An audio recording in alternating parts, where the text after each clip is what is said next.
কি জেনারেল ওয়াকারকে একবারও বলছে যে ওয়াকার তোমার কার্যক্রম আমি পছন্দ করি না? এর ভিতরে প্রতিরক্ষা মন্ত্রণালয়ের মন্ত্রী হিসেবে ডক্টর মোহাম্মদ ইউনূস একবারও কি বলেছে যে ওয়াকার তুমি যা করছো এগুলো মিলিটারি আইনের পরিপন্থী? একবারও বলে নাই। আজকে নূরের উপরে হাত তুলেছে। যদি পারে ওয়াকার আপনাকে আপনার গায়ে হাত তুলবে doctor Mohammad Yunus. Either make it or break it. আপনি কেন ভাষণে বলেন না আমি ওয়াকারকে বহিষ্কার করলাম?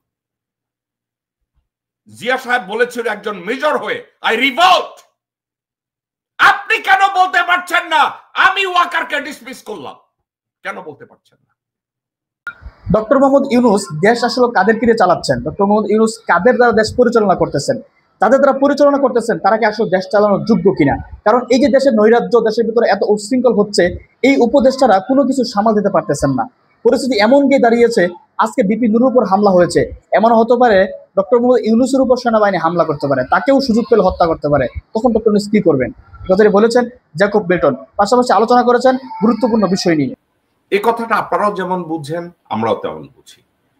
বাংলা একটা কথা আছে, রক্ষক যখন ভক্ষকের ভূমিকায় অবতীর্ণ হয় তখন যারা জনগণের রক্ষক এবং ভক্ষক তাদের কথা বলছি, জনগণের অবস্থাটা কি দাঁড়ায়? এখন মানে আমি উদাহরণটা দেই। আপনার বাসা যদি চুরি, ডাকাতি, খুন বা ধর্ষণ হয়, আপনি থানায় দৌড়ে যান। কিন্তু থানায় যখন দৌড়ে যান নিজেকে রক্ষা করার জন্য, কিন্তু থানায় গিয়ে দেখেন একজন ধর্ষক বসে আছে, থানায় গিয়ে দেখেন একজন ডাকাত বসে আছে, থানায় গিয়ে দেখেন একজন খুনি বসে আছে, থানায় গিয়ে দেখেন একজন দেশদ্রোহী বসে আছে, এবং ভালো করে যখন ওই খুনি এবং দেশদ্রোহীর দিকে তাকান, আপনি তাকিয়ে দেখেন এ তো ওয়াকারুজ্জামান। তাহলে কি হলো? রক্ষক তো ভক্ষক। একজন রাবণ, ওয়াকারের মতো একজন রাবণ যখন সেনাপ্রধানের চেয়ারে অধিষ্ঠিত থাকে, একজন খুনি যখন সেনাপ্রধান, বিমান বাহিনীর প্রধান, নৌবাহিনীর প্রধান হিসাবে অধিষ্ঠিত থাকে, আমার দেশের জনগণ, আমি এবং আপনি, আমরা কোথায় আছি? আমরা কার কাছে যাব? আমরা বিচারপতির কাছে যাব নাকি অন্তর্বর্তীকালীন সরকারের কাছে যাব? অন্তর্বর্তীকালীন সরকারের দরজায় আমি যখন নক করব, অন্তর্বর্তীকালীন সরকারের প্রধানের দরজা খুলে দেবে একজন, আমি তাকায় দেখব খুনির এক সহযোগী বসে আছে ওনার দরজায়। আমি যখন খুনির সহযোগী ওই দরজায় বসে আছে প্রধান উপদেষ্টার, দরজা খোলার সাথে সাথে বলবো হ্যালো মিসেস কবির, মানে সাইদ কবিরের বউ, আব্দুল মাল মোহিতের ভাইগনা বউ, পররাষ্ট্রমন্ত্রী মোমেনের ভাইগনা বউ, যখন আপনি ডক্টর মোহাম্মদ ইউনূসের দরজায় নক করে বলবেন, দৌড়ে যাবেন যে স্যার হয়তো আমাকে বাঁচাবে, দরজাটা খুলে দেবে মোমেনের ভাইগনা বউ, আব্দুল মাল মোহিতের ভাইগনা বউ, রয়ের অপারেটিভ সাইদ কবিরের বউ, আপনি তখন বলবেন আমি আর কোথায় যাব? আমার যাওয়ার রাস্তা কোথায়? আমাকে বাঁচাবে কে? কোনো রাস্তা নাই। হিন্দু সভ্যতায় আপনি জানেন, ভারতীয় সাংবাদিকরা যখন আমাদের বাংলাদেশি মুসলমানদের নাম নেয়, নামের আগে তারা একটা শব্দ যোগ করে শ্রীমান। আজকের ইচ্ছা করে আমি সেনাপ্রধান মির্জাফরের নামের আগে ওই শব্দটা ব্যবহার করেছি, শ্রীমান ওয়াকার। আজকের আমার টকিং পয়েন্ট হলো, ভিপি নূরকে বলিদানের মধ্য দিয়ে ওয়াকার এনসিপির নেতাদেরকে একটা ভয়ানক হুমকি দিয়েছেন, দেখো আমি কি পারি, দেখো আমি কত বড় কাহুনা। ইউনূস আমার বালও ছিঁড়তে পারে নাই। এটা হলো জেনারেল ওয়াকারের মেসেজ।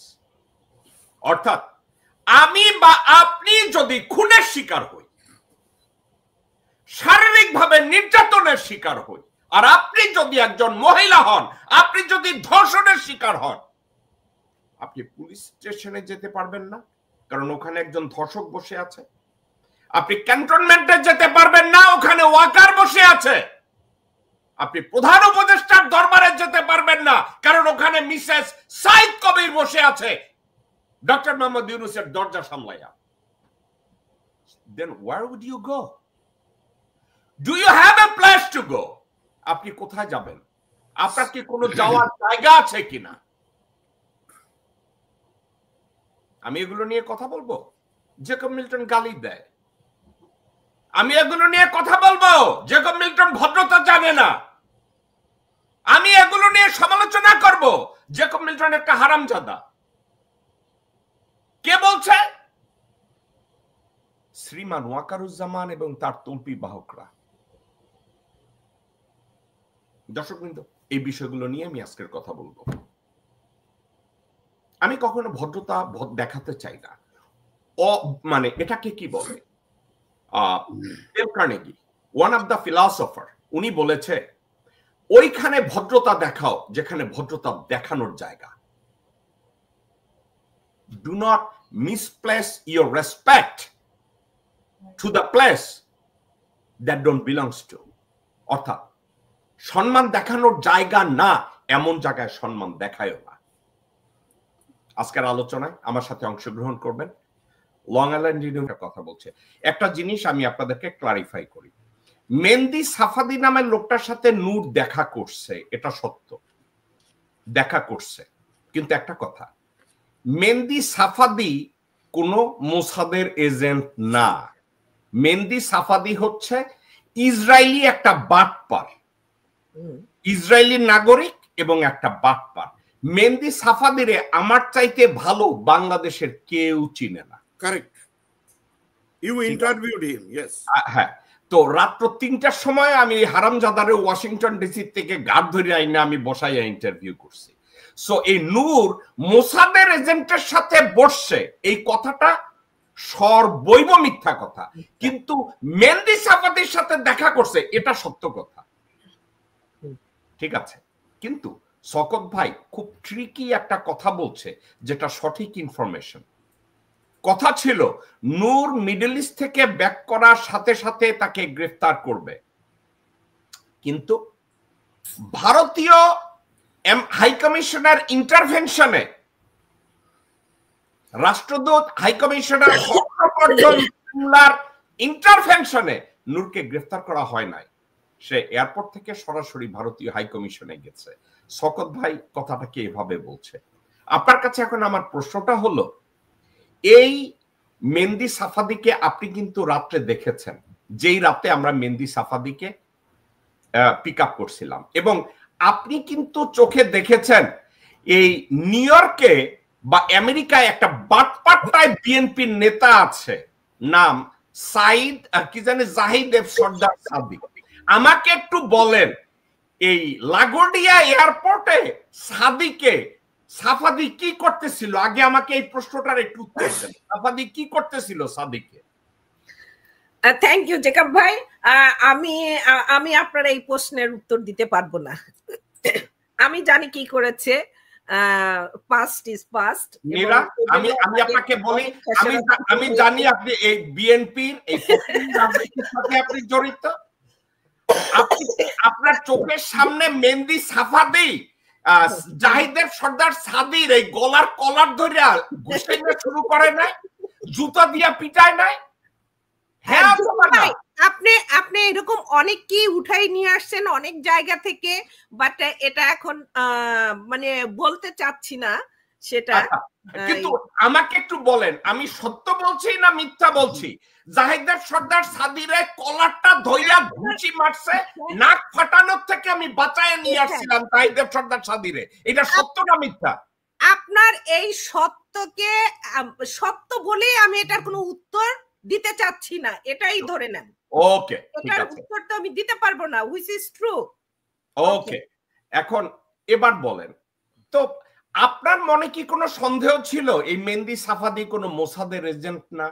না না, সন্দেহ থাকবে কেন? তাকে যেভাবে আপনি ইন্টারোগেশন করেছেন সবই তো পরে তো ছাইরা দেমার তাইন্দাবাসি, আমি এর মধ্যে কিছু নাই সে বলে মানে পার পাইছে, কিন্তু সে ভারতের একটা এজেন্ট। ভারতের এজেন্ট? সে ভারতের একটা এজেন্ট, বাংলাদেশের বিপক্ষে কাজ করার জন্য ভারত তাকে বাংলাদেশে মানে দায়িত্ব দিয়েছে।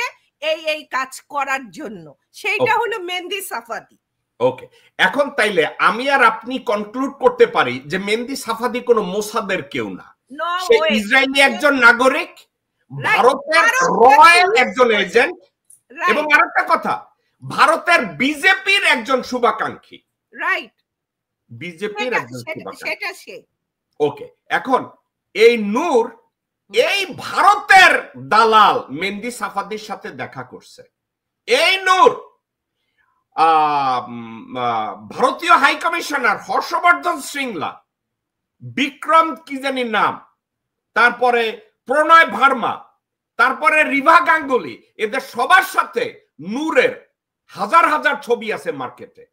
এখন আপনি আমাকে একটু কথা বলেন তো, নূর বাংলাদেশের রাজনীতি করে, একদিকে নূর ড্রামা করলো যে আমি ভারতীয় হাই কমিশনের বিরুদ্ধে স্লোগান দিতে চাইতেছি, ভারতীয় হাই কমিশনে সামনে স্লোগানের রাস্তা দিয়া পিছন দিক থেকে সে হাই কমিশনারদের সাথে দেখা করে এবং ওখান থেকে বেনিফিট খায়। ডক্টর মুজিবের কথা আপনি শুনছেন, ডক্টর মুজিব নূরকে পোর্ট্রে করছে আমেরিকান অফিসিয়ালদের কাছে যে নূর একজন দেশপ্রেমিক, নূর ভারতের দালাল না, কিন্তু আমেরিকান রিপ্রেজেন্টেটিভরা নূরের সাথে দেখা করেই টের পাইছে যে ডক্টর মুজিবও যেমন ভুল, আমি জেকব মিল্টনও ভুল, কারণ আমিও চিন্তা করছি মুজিব বাংলাদেশ প্রেমী, ভারত প্রেমী না। তাইলে এখন মুজিবরা যখন ভিপি নূর যখন আমির খসরু মাহমুদরা ডিফেন্ড করে, রুমিন ফারহানাকে ডিফেন্ড করে, আব্দুল্লাহ ওয়াল মিন্টুরে ডিফেন্ড করে, বিএনপির শাওয়ারে ডিফেন্ড করে, আপনার মনে আপনার ব্রেইনে কি আসে? এই নূর কি বাংলাদেশের, নাকি যাদেরকে সে ডিফেন্ড করতে চাইছে সে নিজেও এই দালালদের একজন? আপনার কি মনে হয়? জেকব ভাই, নূরকে পার্টিকুলারলি কোন দ্যাট শ্রীমান ওয়াকার, সেনাপ্রধান মির্জাফর একটা মেসেজ নূরকে পিটিয়ে দেখাতে চেয়েছে, এনসিপি কে বলেছে দেখো আমি কেমনে সাইজ করি। বেসিক্যালি এটা ওয়াকার কেমনে সাইজ করে, তার আসল টার্গেট দুইটা ছিল, দুইটা বা তিনটা টার্গেট ছিল। এনসিপি এবং ওয়াকারের বিরোধী যারা আছে তাদেরকে বলা দেখো still who is the boss, Yunus is not the boss, ইউনুসরে আমি কখনই বস হইতে দেই না, আই এম দ্য বস। কেন ওয়াকার এটা হইতে দেয় না? ডক্টর মোহাম্মদ ইউনুসকে সে ফ্রম ডে ওয়ান সে আন্ডারমাইন করেছে। ডক্টর মোহাম্মদ ইউনুসের সামনে দিয়ে জেনারেল মির্জাফর ভারতের বিক্রম মিশ্রের সাথে ওখানে দেখা করছে। ডক্টর মোহাম্মদ ইউনুস এর বিরুদ্ধে কোনো কথা বলে নাই, ডক্টর মোহাম্মদ ইউনুস এটা নিয়ে কোনো প্রতিবাদ করে না, ডক্টর মোহাম্মদ ইউনুস ওয়াকারকে ওয়ার্নিং দেয় না অফিসিয়ালি। ডক্টর মোহাম্মদ ইউনুস একটা সংবাদ সম্মেলনে বা কোনো জায়গায় বলে নাই যে ওয়াকার তুমি ভারতের একজন ডিপ্লোম্যাটদের সাথে সেনানিবাসের মধ্যে নিয়ে এভাবে দেখা করতে পারো না, তুমি সেনাবাহিনীর শৃঙ্খলা ভঙ্গ করেছ। এর অর্থ কি জানেন? উনি গ্রামীণ ব্যাংকে নিয়ন্ত্রণ করেছে, কিন্তু পুরা বাংলাদেশকে গভর্ন করার মতো উনি বারবার যদি বলে আমার অভিজ্ঞতা নাই, উনি অভিজ্ঞতা সঞ্চয় করতে চায় নাই। ওনাকে অক্ষম করে রাখা হয়েছে।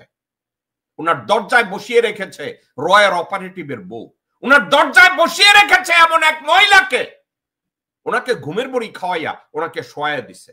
উনি কি জেনারেল ওয়াকারকে একবারও বলছে যে ওয়াকার তোমার কার্যক্রম আমি পছন্দ করি না? এর ভিতরে প্রতিরক্ষা মন্ত্রণালয়ের মন্ত্রী হিসেবে ডক্টর মোহাম্মদ ইউনুস একবারও কি বলেছে যে ওয়াকার তুমি যা করছো এগুলো মিলিটারি আইনের পরিপন্থী? একবারও বলে নাই। একবারও কি বলেছে আমাকে কাজ করতে দেয়া হচ্ছে না? একবারও বলে নাই। উনি পদত্যাগের কথা বলছে, পদত্যাগ ইজ নট দ্য অ্যান্সার। উনি একবারও বলেন নাই। উনি যদি একবার বলতেন যে আমাকে কাজ করতে দেয়া হচ্ছে না, there is a insubordination from army chief, air chief এবং নেভাল চিফ, উনি একবারও বলেন নাই। এটা ওনার ব্যর্থতা। কেন বলেন নাই উনি? ডক্টর মোহাম্মদ ইউনুস যদি এই কথাটা বলতেন যে তাকে সেনাবাহিনী, নৌবাহিনী এবং বিমান বাহিনী কোঅপারেট করছে না, আজকে ওনার উপরে যত ব্লেম যাচ্ছে এই ব্লেম ওনার উপরে যেত না। উনি এই ব্লেম গুলোকে ওন করেছে, কারণ উনি ওনার ব্যর্থতাটাকে উনি লুকিয়ে রেখেছে। উনি বলেছে নুরুল কবিরের সাথে ইন্টারভিউতে উনি বলেছে আর্মি ওনাকে কোঅপারেট করে। ডক্টর মোহাম্মদ ইউনুস আপনি জানতেন আর্মি আপনাকে কোঅপারেট করে না, তাহলে মিথ্যা কথা কেন বলছেন আপনাকে কোঅপারেট করছে? ডক্টর মোহাম্মদ ইউনূস আপনি জানেন ডিজিএফআই আপনার কাছে রিপোর্ট করে না, এনএসআই আপনার কাছে রিপোর্ট করে না, সিআইডি আপনার কাছে রিপোর্ট করে না, এএসইউ আপনার কাছে রিপোর্ট করে না, আপনি কিভাবে বললেন যে আপনাকে সেনাপ্রধান কোঅপারেট করছে? আরেকটা কথা, কে আপনাকে এই বুদ্ধি দিয়েছে আর্মিকে ম্যাজিস্ট্রেসি পাওয়ার দিতে হবে? আপনাকে এই বুদ্ধিটা কে দিয়েছে? আপনি কেন বিজেপিকে বা আর্মির একটা দুইটা ইউনিটকে সরাসরি প্রতিরক্ষা মন্ত্রণালয়ের সাথে ইনাক্ট করে আপনি নিজে কেন স্বরাষ্ট্র মন্ত্রণালয়টাকে আপনি নিয়ন্ত্রণ করেন নাই? এটাও তো আপনার ব্যর্থতা। আপনি বলবেন আমি গভর্নিং করতে জানি না, তাহলে যারা জানে তাদের একজনকে নেন। আপনি এই বালছল কতগুলো এনজিও মার্কা লোকরে কেন গভর্নমেন্টে নিচ্ছেন? আদিলুর রহমান কার বাল ছিটছে? রিজওয়ানা কার বাল ছিটছে? যারা পারে তাদের কাউকে আপনি নেন নাই, আপনি করতে পারেন নাই। আপনি ডিজিএফআই কতগুলো লোককে আপনার পাশে বসাইছেন। মনির হায়দারকে আপনি কি জন্য নিছেন? আপনার বাল বাঁচতে। ফারুকিকে আপনি কি জন্য নিছেন? আপনার পাশা চুলকাইতে। আপনি স্বরাষ্ট্র উপদেষ্টা বানাইছেন একটা হোমলেস লোকরে, দেখতেও হোমলেস, কাজেও হোমলেস। আজকে নূরের উপরে হাত তুলেছে। যদি পারে ওয়াকার আপনাকে আপনার গায়ে হাত তুলবে। ডক্টর মোহাম্মদ ইউনূস আপনার গায়ে যখন হাত তুলবে তখন আপনার দরজায় বসে থাকে সাইদ কবিরের বউ, ওই ব্যক্তি পাশার কাপড় উদলা কইরা পাশার চুলকাইবে আর পাদ মারবে।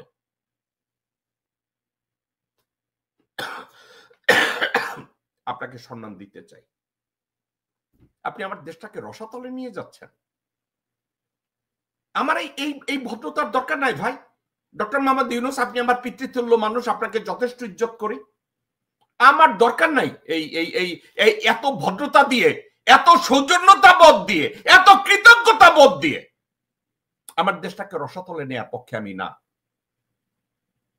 নূরের ব্যর্থতা আছে, নূরের যথেষ্ট ব্যর্থতা আছে, কিন্তু নূরকে রাস্তাঘাটে এভাবে পিটিয়ে মেরে ফেলার পরিস্থিতি করার মতো কোনো লজিক আমার কাছে নাই।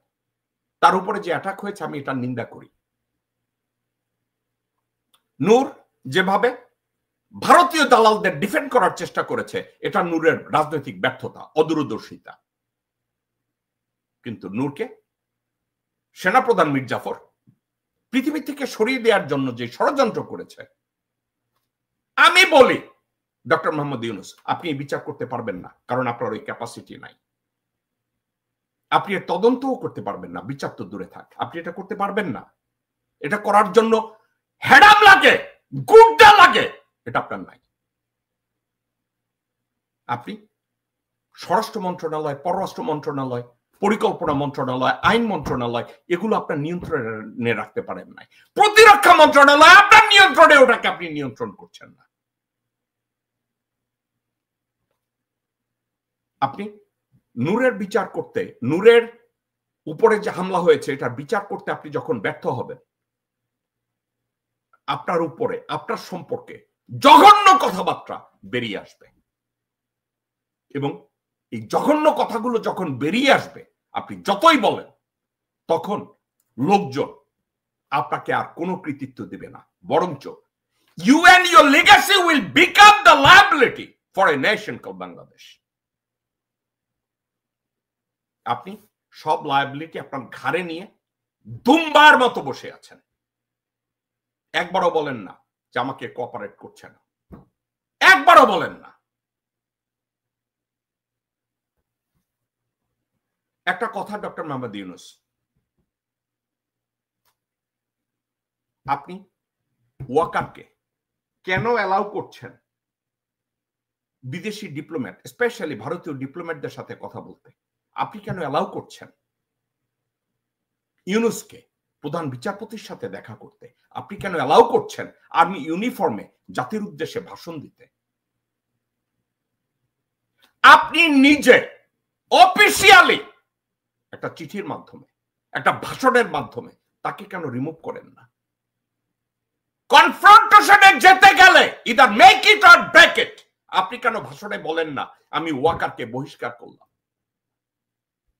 জিয়া সাহেব বলেছিল একজন মেজর হয়ে আই রিভল্ট। আপনি কেন বলতে পারছেন না আমি ওয়াকারকে ডিসমিস করলাম? কেন বলতে পারছেন না? জনগণ তো আপনার পক্ষে, আমি আপনার পক্ষে, অনলাইন অ্যাক্টিভিস্টরা যারা দেশপ্রেমিক তারা আপনার পক্ষে। আপনি বলতে পারছেন না কেন? নাকি সায়েদ কবিরের বউয়েরা চলে আপনি লুকিয়ে আছেন? কোনটা?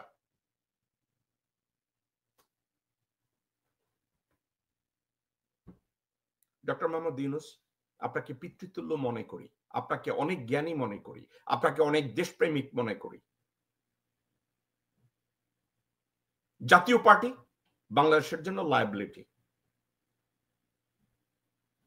ভারতীয় দূতাবাস এবং ভারতপন্থীরা আমার দেশের জন্য লায়াবিলিটি। আপনি জাতীয় পার্টিকে যেভাবে সেনাপ্রধান মির্জাফর পুনর্বাসন করার চেষ্টা করছে, that states a fallacy. It's a mutiny. নূরের এই হামলার সাথে যারা জড়িত এদের প্রত্যেককে আপনি যদি অনতি বিলম্বে গ্রেফতার না করে, আপনি যদি এখনো ওখানে বসে ম্যাং ম্যাং করেন, দেশের জনগণ আপনাকে মাফ করবে না। সাবজেক্টটা আলটিমেটলি আজকে নূরের গায়ে হাত তুলেছে, কালকের হাসনাত আব্দুল্লাহর গায়ে হাত তুলবে, পরশুদিন নাহিদ ইসলামকে গুম করা হবে, তারপরের দিন আসিফ মাহমুদকে খুন করা হবে, তারপরে জারাকে খুন করা হবে, তারপরের দিন অন্য কাউকে গুম করা হবে, খুন করা হবে। ওয়াকারুজ্জামানের প্ল্যান এইটা। এবং তাদেরকে যখন খুন করবে আপনার তখন পদত্যাগের নাটক আর চলবে না। ডক্টর মোহাম্মদ ইউনূস, আপনার এই মুহূর্তে একটা নীতিতে চলা উচিত, either make it or break it. ওটা হচ্ছে আপনি এই ডিসেম্বরের মধ্যে একটা গণভোট দেন। আপনি যদি নিরঙ্কুশ ক্ষমতা গ্রহণ করে আপনার এই হিজড়া সম্প্রদায়ের মন্ত্রিসভাকে ভেঙে আপনি যদি সরকার চালাতে না পারেন, আপনি রিজাইন করুন, চলে যান দেশ ছেড়ে। আল্লাহ রক্ষা করবে আমার দেশকে। আপনার উপরে সবার আগে আমি ভরসা করছিলাম। You are putting me down, you are failing me. লোকজন আমার অফিসে এসে, আমার কাছে এসে অনেকে বলে আপনি কাকে সাপোর্ট করলেন জ্যাকব ভাই?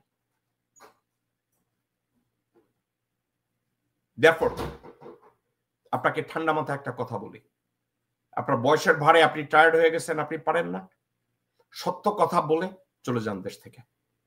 আপনার আর অর্জনের কিছু নাই। আমি জানি আপনি মানুষ সৎ, আমি জানি আপনি ঘুষ খাবেন না, আমি জানি পয়সার জন্য আপনি কিছু করবেন না, আমি জানি আপনি লোভী না, কিন্তু দেশ চালানোর জন্য যে ইনস্টিংস দরকার, যে ভিশন দরকার, ওটা আপনার নাই।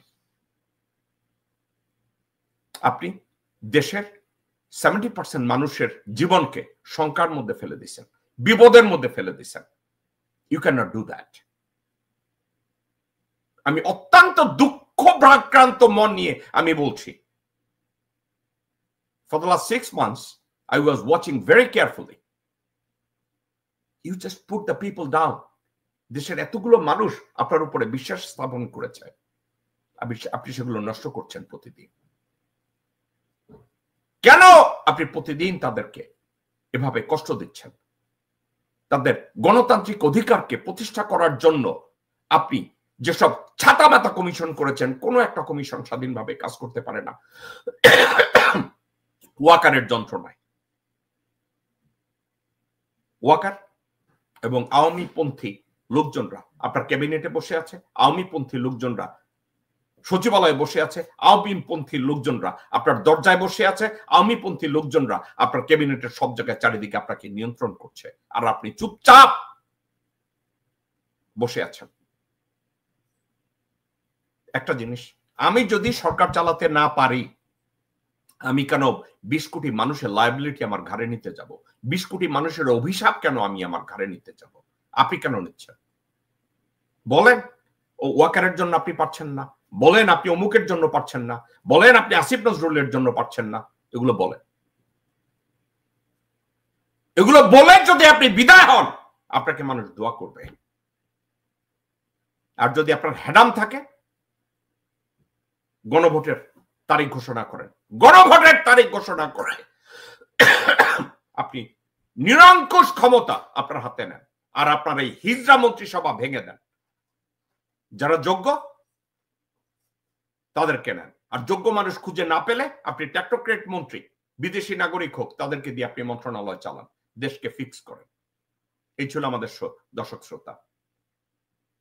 আগামীকাল আমি শো করি না সোমবার দিন, কিন্তু আগামীকালকের আমি একজন স্পেশাল গেস্টকে নিয়ে শো করব বাংলাদেশ সময় রাত 10টায়। একজন আর্মির মেজর, তাকে 3 বার গুম করা হয়েছে, তাকে মেরে ফেলার চেষ্টা করা হয়েছে, সে দেশ থেকে কোন রকম জান নিয়ে বাঁচার চেষ্টা করেছে, এবং এই ষড়যন্ত্রের সাথে জড়িত ছিল ওয়াকারুজ্জামান স্বয়ং। তাকে বাংলাদেশের যে ন্যাশনাল আইডি করেছে, এটা ডাটা উনি নিয়ন্ত্রণ করতে চেয়েছে বাংলাদেশের পক্ষে, তাকে মেরে ফেলার জন্য সমগ্র ষড়যন্ত্র ওয়াকারুজ্জামান করেছে, হাসিনা করেছে। এখন পর্যন্ত ষড়যন্ত্র হচ্ছে। তাকে নিয়ে আমি আগামীকালকের বাংলাদেশ সময় রাত 10টায় শো করব। আপনাদের সবাইকে ওই শোতে আমন্ত্রণ জানিয়ে আজকের আমি দর্শক জ্যাকব মিল্টনের আলোচনা শুনে বুঝতে পেরেছেন, তার কথা যদিও তিনি খারাপভাবে বলেছেন, আমি মনে করি তিনি যৌক্তিক কথাগুলো বলেছেন। ডক্টর মোহাম্মদ ইউনূস যদি আজকে যোগ্য লোকদেরকে দিয়ে দেশ শাসন করতেন, তাহলে হয়তোবা এই জায়গায় তাকে আসতে হতো না। তিনি যদি সেনাবাহিনীর সাথে তাদের সম্পর্ক ভালো নাই, এটা জনগণের সঙ্গে স্পষ্ট করতেন, জনগণ ঠিক করে দিত, হয় সেনাপ্রধান থাকতো আর না হয় আপনি থাকতেন। কিন্তু আপনি বিতর্কগত সমস্যা ঠিক রাখার জন্য বড় সমস্যা দেশের মানুষের কাছে আপনি চাপিয়ে দিয়েছেন। এখনো পর্যন্ত সময় আছে, আপনার জনগণের কাছে প্রকাশ করা দরকার সেনাবাহিনীকে আসলে আপনার কমান্ড মানে নাকি মানে না। আর যদি এটা করতে না পারেন, তাহলে নূরের মতো আপনারাও পিটানি খাওয়ার জন্য উপযুক্ত সময়ের জন্য অপেক্ষা করতে থাকেন।